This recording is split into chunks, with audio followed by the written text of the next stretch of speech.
Zee मराठीवरच्या Navri Mile हिटलरला या मालिकेच्या सेटवर आपण आहोत आणि आत्ता माझ्याबरोबर एजे आणि लीला आहेत. खरं तर हळद नेमकी कोणाला लागणार हा सगळ्यात मोठा प्रश्न इकडे सगळ्यांनाच पडला आहे. मलाही आल्यापासून हा प्रश्न पडला आहे. खूप स्वागत तुमच्या दोघांचं राजश्री मराठीमध्ये. सुंदर दिसत आहे. हे कॉम्बिनेशन तर फारच कमाल आहे. कसे आहात? मस्त एकदम. थँक्यू. तुम्ही दरवेळेला येता आमच्याकडे. कुठलं इव्हेंट असेल तर मजा येते ॲक्च्युली तुम्ही आल्यावर सगळे. कशी आहेस? आपण मालिकेच्या निमित्तानं पहिल्यांदाच गप्पा मार. हो, खूप मस्त आहे मी. आणि हो, आपण पहिल्यांदाच असे मालिकेसाठी भेटतो आणि ती तू आमच्या सेटवर पण पहिल्यांदाच आली आहे. सेट पण या हळदीच्या हॉलमध्ये. बरं, गेटअप कमालीचा आहे. कोणाला क्रेडिट आहे आणि स्वतःला किती आवडलं आहे आपल्या हळदीचा? मला तर दरवेळेला आवडतं because good clothes always make you feel good. So चांगले आमचे डिझायनर्स जे आहेत ते खूप छान मेहनत करतात आणि खूप चांगले कपडे द्यायचा प्रयत्न करतात आम्हाला. तर फिट्स चांगले असते आणि ब्रीदेबल फॅब्रिक असते तर अजून मजा येते घालायला. So I am happy. I always love wearing good clothes. So आणि हा कलर फार सूट करतो. Thank you so much. लीला आणि वल्लरी दोघी किती खुश आहेत या अटायरसाठी? कारण आम्ही लीलाला पाहिलं आहे साध्या पंजाबी ड्रेसमध्ये. आज भलतीच नटली आहे ती. काय सिक्रेट आहे? खूप छान वाटतं मला. नेहमी असे सिम्पल पंजाबी ड्रेस असतात आणि ह्यांच्या घरचे सगळे कायम डेकटअप असतात. सो आज मला रेडी व्हायला मिळालं आहे आणि आम्ही खूप म्हणजे मी तर फक्त घालते, मी फक्त बसते चेअरवर आणि लोक मला रेडी करतात. पण आम्ही इतक्या लुक टेस्ट केल्या आहेत, इतके मेकअप, हेअर टीम, कॉस्ट्युम्स इतके वेळा ट्राय करतो to get the perfect look. त्यामुळे आमच्यापेक्षा आमची जी टीम आहे त्याचं खूप त्यांना श्रेय जातं की आम्ही आज छान दिसतोय. पण एजे स्टाईलमध्ये कशी कॉम्प्लिमेंट येईल तो लीलाला आज? झकास. एजे झकास बोल. एजे परफेक्ट बोल. अनिल कपूर स्टाईल आहे actually. Perfect actually. No perfect. I think to the point. Perfect. On point rather. छान आहे. I like what you wear. I like the colour.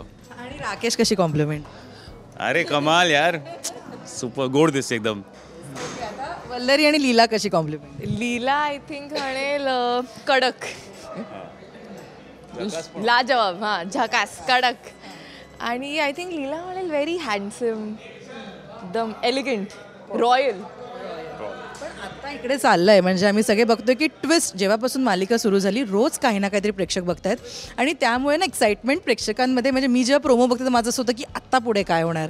असे भारी भारी सीन्स तुमच्या वाटायला येतात. रोज काही ना काहीतरी घडत असतं. कलाकार म्हणून पडद्यामागे आणि पडद्यावर किती तुम्हाला भारी वाटत असतं ते जे आम्ही करतो ते लोकांसाठीच करतो. ऑब्व्हियसली लोकांना एंटरटेन करायसाठी आम्ही करतो जे करतो ते. आणि luckily by God's grace show खूप अप्रिशिएट होतो आहे. आणि IPLच्या मेन आता हार्ट ऑफ IPL आमचा जो टाईम असतो जेव्हा टेलिकास्ट होतो त्याच्यात पण आमची TRP खूप चांगली येते बाय गॉड्स ग्रेस. टचवूड. तर त्यामुळे मजा वाटते की लोक बघतायत in spite of the other options. आणि त्यांना ते अप्रिशिएट करतायत ते. आणि त्यांना एक क्युरिओसिटी आहे की काय ते. बिकॉज एक हा असा शो आहे की इट्स नॉट जास्ती मेलोड्रामा किंवा उगाच सीन्स खेचले जातात. तसं नाही आहे की आम्हाला पण करताना ॲज ॲक्टर्स वी आर अरे हे कधी झालं like. So we are always on our toes की शूट करताना पण. सो ऑब्व्हियसली आम्हाला जेवढी मजा येते तेवढं प्रेक्षकांना पण तेवढीच मजा येते. ते जाणीव होती आम्हाला आणि ते खूप मजा वाटते ते ऐकून लोकांचे कमेंट्स वगैरे. वल्लरी? हो, ट्विस्ट अँड टर्न्स खूप आहेत. इतके की कधी कधी सेटवर आल्यावर आम्हाला प्रश्न पडतो पण आम्ही ह्याच्या आधी काय झालं, ह्याच्या नंतर काय झालं. कारण का आम्ही कुठलाच सीन खूप खेचत नाही. आमच्याकडे सगळं खूप शॉर्ट आणि एकदम स्विफ्टली स्क्रीन प्ले पुढे घडत जातं. त्यामुळे खरंच आम्हाला उत्सुकता असते की आता पुढे काय होणार आहे. रोज आम्हाला नवीन गोष्टी सिमलेसली जातो आम्ही. जग पण नाही असं सीमलेस आरामात सहजपणे आम्ही one scene to the other with a lot of energy आणि क्युरिओसिटीने जातो पुढे. सो परफॉर्म करताना पण खूप मजा येते. आम्हाला तेच नसतं. रोज आम्हाला माहिती आहे काहीतरी वेगळ्या जॉनरचा सीन करायला मिळणार आहे. आता मी बघत होते तुमचा एक सीन की तोंडाला ओढणी बांधली आहे आणि पुढे काय होणार ते ऑब्व्हियसली प्रेक्षक बघतील. पण तो सीन करत असताना म्हणजे मजाच आलेली. मला त्या ओढणीवर दया येत होती अक्षरशः. एवढ्या वेळा एजे त्या ओढणीवर पाय देत होता. मस्त होतं ते, है ना?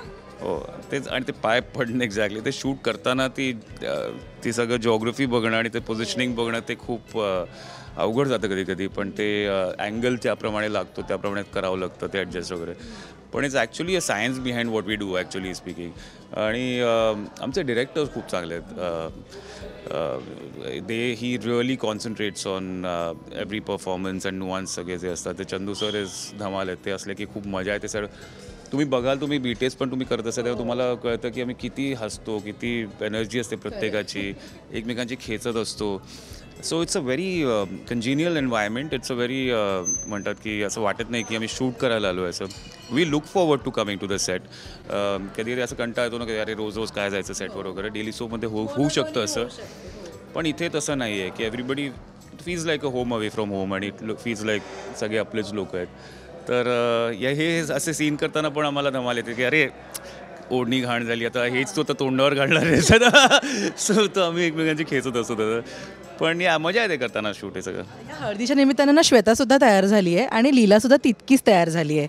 काय आहे नेमकं, काय घडणार आहे? हळद तर श्वेताची आहे, श्वेता आणि एजीची, आणि ते त्यांनी मॅचिंग पण कपडे घातलेत. तिने पर्पल, यांनी पर्पल. सो खरं तर हळद त्यांची आहे. तू पण घातलीस एका सीनमध्ये. अच्छा, नाही सांगितलं, सॉरी.